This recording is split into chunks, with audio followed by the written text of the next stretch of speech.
الله الرحمن الرحيم يا أيها الذين آمنوا لا تكونوا كالذين كفروا وقالوا لإخوانهم إذا ضربوا في الأرض أو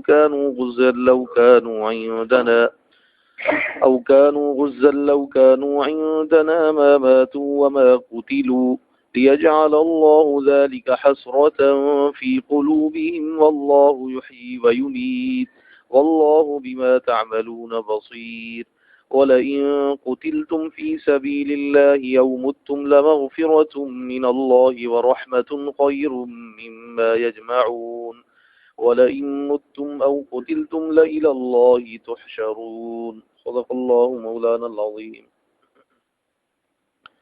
अल्लाह तबारक व तआला इन आयत सगोरिया में ईमान वारनि खे मुनाफ़िकनि जे साज़िशुनि खां बचण जी तंबीह फरमाई आहे।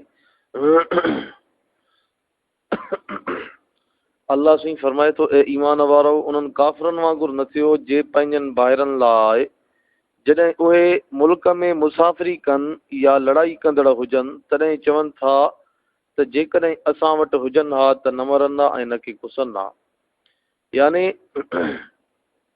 ही जेको बयानु आहे काफ़िरनि जो आहे। मुनाफ़िक़ जेके अक़ीदे में मुनाफ़िक़ आहिनि उहे बि काफ़िरनि में ई शामिल आहिनि, जंहिंजे लाइ अल्लाह साईं क़ुरान मजीद में ई फरमायो आहे, इन्नल मुनाफ़िक़ीन फ़ी दर्किल अस्फ़ल मिनन नार। यानी जेके मुनाफ़िक़ आहिनि उहे जहन्नम जे तरे में सटिया वेंदा। हर सूरत अल्लाह तबारक व तआला ईमान वारनि खे झले थो त इहे प्रोपेगंडा करनि था। मुनाफ़िक़ चवनि था त जेकॾहिं इहे तव्हांजा जेके भाइर आहिनि, जेके तव्हांजा साथी हुया, जेकॾहिं इहे जंग में न वञनि हा या सफ़र ते न निकिरनि हा त इहे न मरनि हा। हिन आयत सगोरी जे हिसे में अल्लाह साईं इन मुनाफ़िक़नि जे लाइ इख़्वानिहिम जो लफ़्ज़ फरमायो आहे, यानी मुनाफ़िक़ जेके भाइर आहिनि। मुफ़स्सिरीन हज़रात तौजीह लिखी आहे त जेतोणीकि उहे क़ौमी लिहाज़ सां उन्हनि जा भाइर हा, जेके मदीने में हा उहे क़ौमी लिहाज़ सां हिननि जा भाइर हा। ॿियो त लिखनि था त मुनाफ़िक़ जेके हुया उन्हनि जा के भाइर मुस्लमान थिया हा ऐं के यहूदिया जिन मां जेको आहे सो यहूदियुनि मां ई के मुस्लमान थिया हा। यानी अहिड़े तरीक़े सां हिननि खे ॿाहिरि छॾियो वियो आहे। ऐं अल्लाह साईं अॻिते फरमाए थो त लियजअल अल्लाहु ज़ालिका हसरतन फी क़ुलूबिहिम, त अल्लाह ओ अरमान सदन दिलनि में करे। यानी जेके मुस्लमान आहिनि इहे इन्हनि जे ॻाल्हियुनि खे दिलि में करे छॾनि त यार सही था चवनि, हे त जेकर न निकिरनि हा, जिहाद न करनि हा या सफ़र ते न निकिरनि हा त यार न मरनि हा या ऐं न क़तल कया वञनि हा। सफ़र ते निकिरणु त इंसानु मरी वेंदो त तबई मौत, जिहाद ते वियो त जेकॾहिं मरियो त शहीद। अल्लाह साईं फरमाए थो त अल्लाह उहो अरमान सदन दिलनि में करे।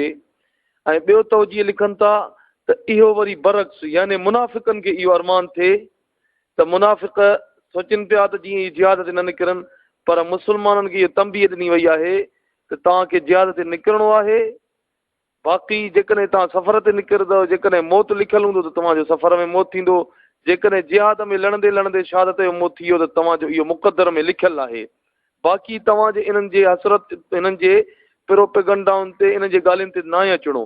जेकॾहिं न ईंदव त बसि पोइ इहा इन्हनि जी बि हसरत आहे, पाण ई पचंदा त जेका असां महिनत कईसीं, प्रोपेगंडा कईसीं, असां हुन में नाकाम वियासीं। इन जो इहा बि मुराद थी सघे थी। अल्लाह साईं अॻिते दिलजाए थो ॾे। अल्लाह साईं फरमाए थो, ऐं अल्लाह जीआरींदो आहे ऐं मारींदो आहे, वल्लाहु युहयी व युमीत। यानी जीआरणु ऐं मारणु रब जे हथ में आहे। जेकॾहिं शहादत जो मौत मुक़दर आहे त कहिड़े बि तरीक़े सां तव्हांखे अल्लाह तबारक व तआला जंग जे मैदान में आणींदो। जेकॾहिं तव्हां सफ़र में आहे मौत त तव्हांखे उहो सफ़र करिणो पवंदो। यानी अल्लाह साईं फरमाए थो मौत हयाती अल्लाह जे हथ में आहे। इन जो मिसाल ईअं सम्झो त हज़रत ख़ालिद बिन वलीद रज़ी अल्लाह ताला अन, जंग मोता, जंग यरमूक, केतिरनि ई जंगनि में सरफरोशी ॾींदो रहियो, अकेलो विढ़ंदो रहियो, हता कि जेको पोइ बाद में जेको मौत थियो हज़रत ख़ालिद बिन वलीद जो बिस्तरे ते थियो। ऐं इहो चवंदो हुयो त फला क़र्रत आइनुल जुबना, त बुज़दिल जूं अखियूं न ठरनि जेको मौत जे भव खां जिहाद में शरीक न थिए। यानी मां सिधो सो वेठो आहियां, मां जिहाद में जंगियूं लड़ियुमि, केतिरो ई मां ॾुखिया मार्का फतेह कयमि, उन खां अलावा अलाह साईं फतेह कराया। बर सूरत मां दुश्मननि जे नरगे में अची वियुमि, मां उन जे घेरे में अची वेंदो हुअमि, पोइ बि अल्लाह तबारक व तआला मूंखे शहादत जो मौत न ॾिनो। यानी अल्लाह तबारक व तआला फरमाए थो मौत हयाती अल्लाह जे हथ में आहे, जिते मौत लिखियल हूंदो उते अचिणो आहे, चाहे घर में, चाहे सफ़र में, चाहे हज़र में, जिते बि। अल्लाह साईं हिते फरमाए थो ऐं जेकी अमी कंदा आहियो सो अल्लाह ॾिसंदड़ आहे। ऐं अल्लाह साईं फरमाए थो ऐं जेकॾहिं अमी अल्लाह जे वाट में कुसी पियो या मरी पियो त जेकी गॾु कंदा आहिनि तंहिंखां अल्लाह जी बख़्शिश ऐं बाज बिल्कुलु भली आहे। यानी अल्लाह तबारक व तआला फरमाए थो जेकॾहिं अल्लाह जे राह में तव्हां शहादत जो मौत नसीब थियो तव्हांखे, या अल्लाह जे राह में जेकॾहिं तव्हांखे शहादत न मिली पर तव्हां अहिड़ा अमाल कया जो नेक अमाल कया, नेक अमालनि ते तव्हांखे मौत नसीब थियो त अल्लाह साईं फरमाए थो त अल्लाह जे तरफ़ खां तव्हांखे मग़फ़िरत ऐं हुनजी तरफ़ खां रहमत मिलंदी। उहा रहमत केॾी ऐं मग़फ़िरत केॾी वॾी अहम आहे। अल्लाह साईं फरमाए थो जेको तव्हां दुनिया में गॾु कयो था, माल मताव, दुनिया, धन दौलत, अल्लाह साईं सभु फरमाए थो त इहा क़लील ज़िंदगी आहे, इहा कुझु बि ईअं सम्झो हैसियत न आहे। इहा जेका बि शइ आहे अल्लाह जे इन लमग़फ़िरत मिन अल्लाह व रहम, मग़फ़िरत ऐं रहमत जे मुक़ाबले में ईअं सम्झो ज़ीरो आहे।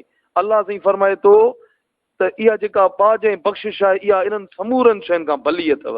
ऐं अल्लाह साईं हिते फरमाए थो ऐं जेकॾहिं अवी मरी वञो या कुसी पियो त ज़रूरु अल्लाह तां गॾु कया वेंदो। ईअं न सम्झो त तव्हां हिननि घरनि में ई आहियो त तव्हां न मरंदव, ईअं न आहे, तव्हां ज़रूरु मरंदव। नेठि हिकु ॾींहुं तव्हां मरंदव, पोइ तव्हां जेकॾहिं जिहाद कंदे शहीद थी वियो आहे त बि मौत मिलियो। नेठि तव्हांखे मुंहिंजी आॾो बीहणो आहे, नेठि मुंहिंजे आॾो तव्हांखे तव्हांजो हिसाबु किताबु कयो वेंदो। तंहिंजे करे अहिड़ी हालत में मूं वटि अचो त जीअं तव्हांजे मथां अल्लाह साईं फरमाए थो मग़फ़िरत ऐं रहमत जो मींहुं वसायां। दुआ आहे अल्लाह साईं खां, अल्लाह साईं तव्हां असांखे बि ईमान इस्लाम ते अला ईमान इस्लाम ते ख़ात्मो करे।